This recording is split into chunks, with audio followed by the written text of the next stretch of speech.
In today's video, we're going to be talking about painting the foliage in our trees and how to control the edges that helps the design and overall sense of shape and space in our painting.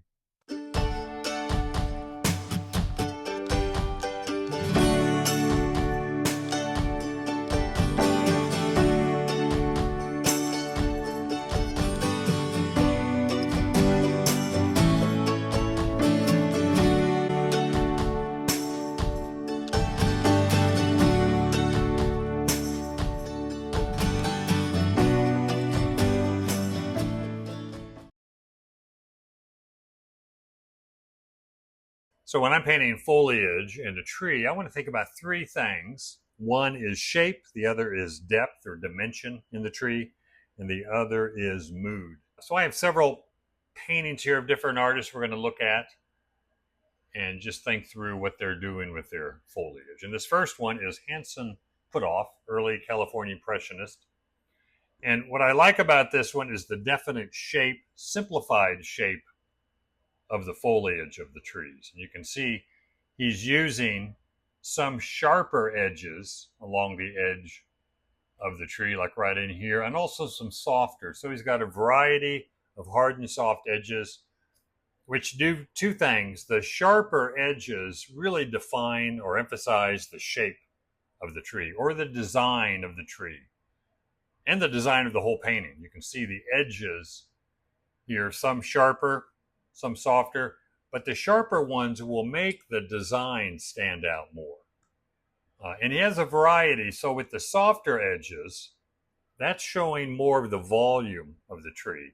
Sharper edges, they kind of flatten the shape a little bit and they emphasize the design. So he's got a variety there of hard and soft edges, which work really well. And that's usually, I think, what we want to do is have a good variety of hard and soft edges. But in this version here, this is an early stage of a painting I'm doing. It's a block-in where I'm just seeing the overall shape of these trees. Simple dark and light pattern.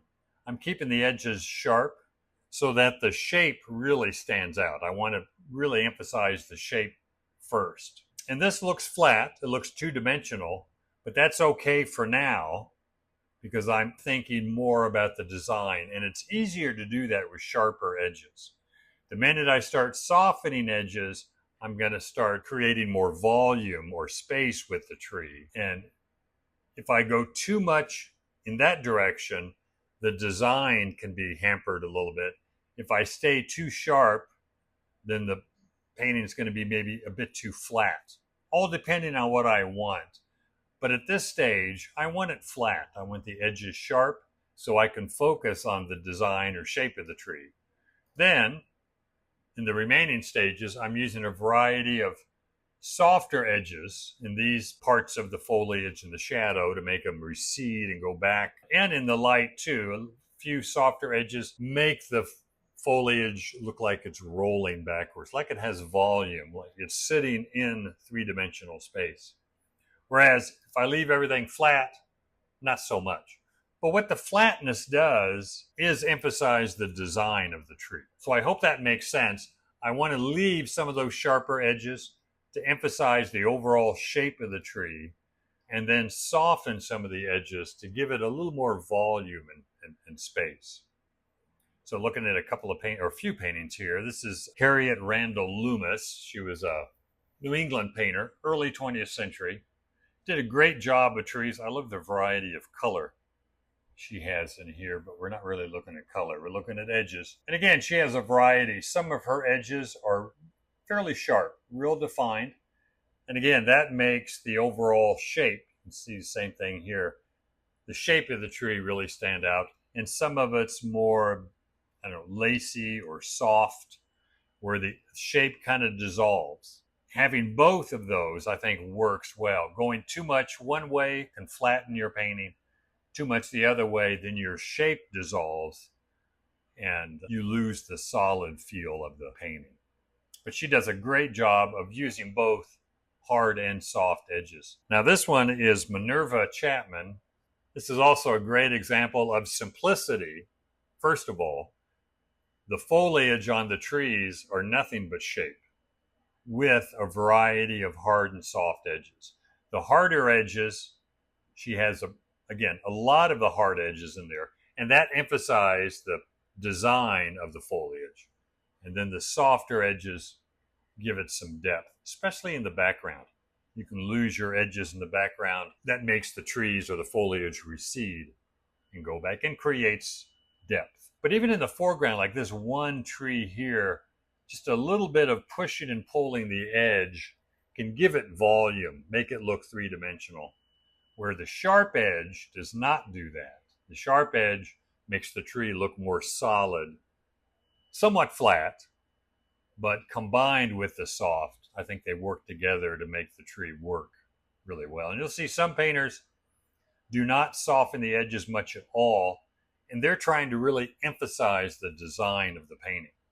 So the sharper the edges on your foliage or trees or mountains or whatever it is, clouds, the sharper the edges, the more the design of the whole painting stands out.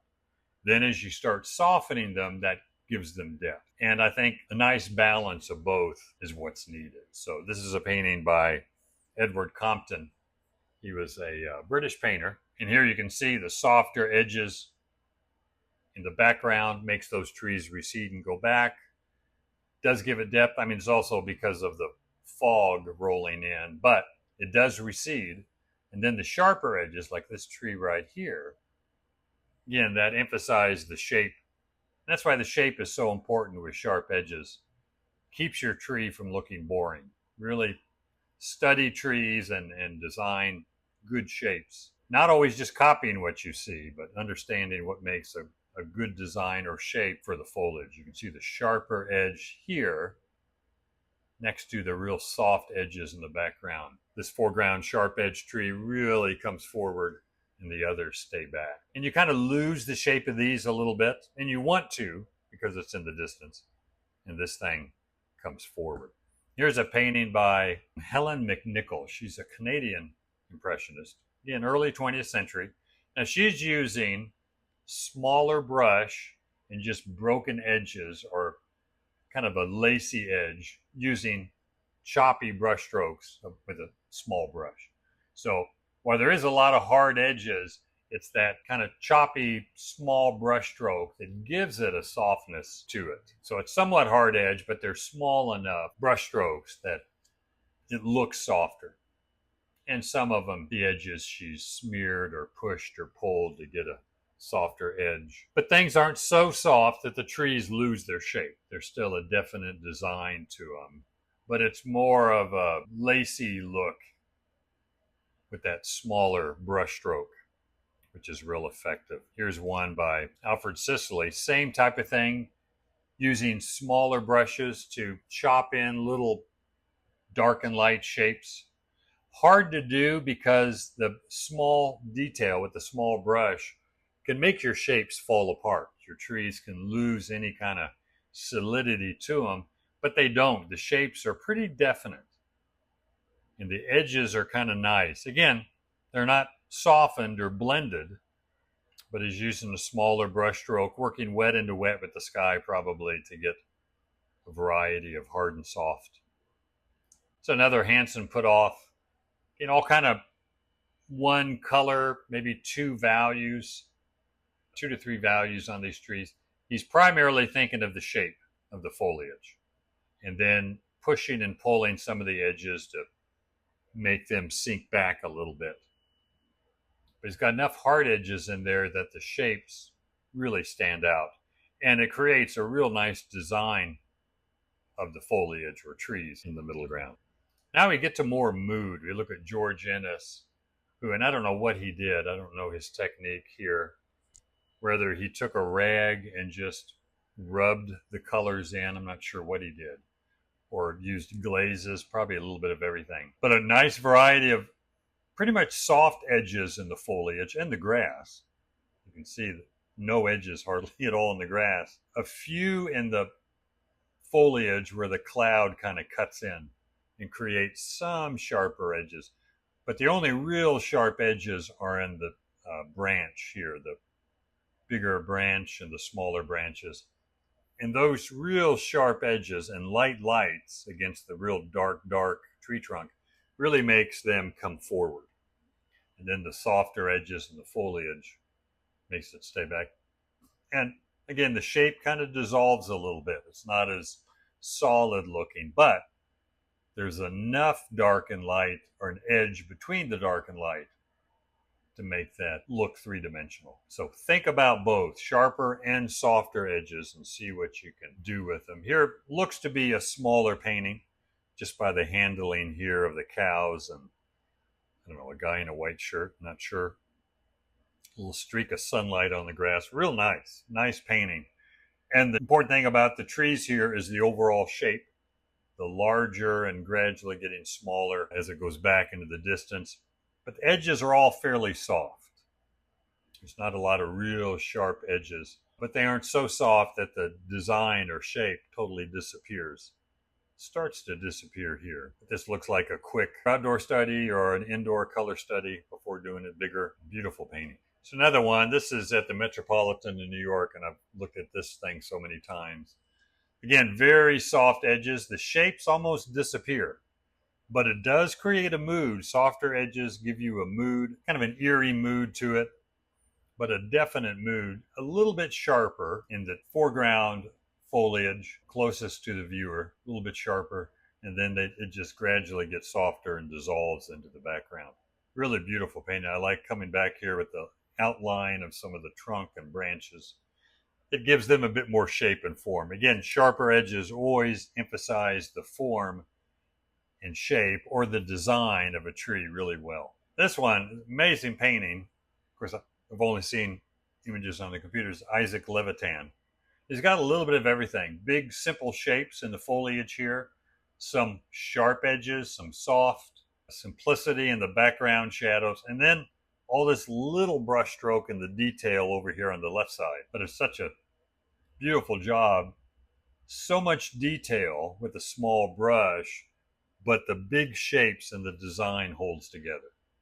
I mean, I can understand that where the edges are sharp on the tree trunk and the foliage over here. But he's able to really keep the shape and the design, even of the foliage on the left side, while still having it just dissolve into small little brush strokes and softer edges. And that's just a master painting on trees and foliage. Here, this one, another Russian artist, Mikhail Tkachenko. Hope I pronounced that right. A Soviet impressionist. Here the edges are soft, or I mean harder, in a sense that the big overall shape or mass of the trees really stands out.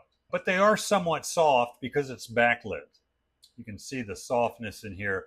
And the light from the sun behind the trees is wrapping around the form of the trees and softening the edge. But again, they're soft, they're sharp enough that the shape really stands out. So soften your edges to create depth and form and space, but don't soften them so much that you lose the overall shape or design of the trees. Last one here from a different artist. This is Arthur Streeton, Australian, early 20th century or late 19th century. And you can see the variety of soft and hard edges, but a real nice design in these trees. Of course, the color. I love his color because it's just so unusual, but I like the simplicity and just the design. Simple, dark, and light with a few well-placed sky holes really gives it a lot of shape. A few of mine here. This is in New Mexico. This is all done wet into wet. I don't think I talked much about dry brush, but you can create kind of a soft edge with wet paint on a dry surface, and you can skip along with the foliage, and that creates a softer edge. But this is all wet into wet, where I'm using the sky, the clouds, to cut into the tree and shape them up. Then I might come back with a finger or a brush and just smear or push some of the green into the cloud. Try not to go the other way too much, pulling the cloud into the tree, unless I'm, like I did here, to shape up accent the shape of the tree a bit more. But it always works a little better when the tree overlaps the background, or the sky in this case. Here's a night scene where, again, I've got some real sharp edges, soft edges. I don't want to lose the shape, overall mass and design of the tree, but I want to soften enough to give it some volume. And keeping the lighter foliage thicker, like I've done here, I've really laid it on real thick. And the shadows are a lot thinner. They're thick enough that you can see the color. They're not transparent, but they're definitely thinner than the lights. And that thick and thin contrast creates depth also with the foliage. Here again, a variety of soft and hard edges. I block these aspens in with a darker value of the yellow foliage and kept the edges sharp for a long time, added the lights, and then came back and just pushed and pulled on the edges of the tree to create some softness. Then using the sky holes to give it more shape. These sky holes really help give the shape of the foliage a little more interest, not just a solid ball, but where you can see through it to the sky on the other side, kind of breaks it up. The key is don't do too many sky holes. You do 2 or 3 and think it looks great, so you do 50 and it just doesn't do the same thing. Now this one, I've kept all the edges fairly sharp. I'm emphasizing more the design in this painting than I am so much the depth. I mean, there is depth in it, hopefully, if nothing else from the logs that are on the ground gradually or quickly getting thinner. That does pull you into the background, give a feeling of depth. But I've kept the edges fairly sharp because I liked the design that I was looking at. The design, overall big mass or shape of the trees, shape of the mountains. The design was a bit more important than kind of mood or atmosphere as much. And same thing here, some softer edges, especially in the shadow. Like this tree in the shadow on the left, edges in the shadow are always going to be a little softer, and edges of light against dark will always be harder. So when you have edges within a shadow, you want to soften them at least a little bit. And then when you have sunlight against shadow, get those edges a bit sharper. And that gives you good contrast, makes the sunlit areas come forward, and edges within the shadow will kind of sink back. So when you think about your foliage, think first about shape and design with sharper edges, and then move into a variety of hard and soft edges to create a bit more depth.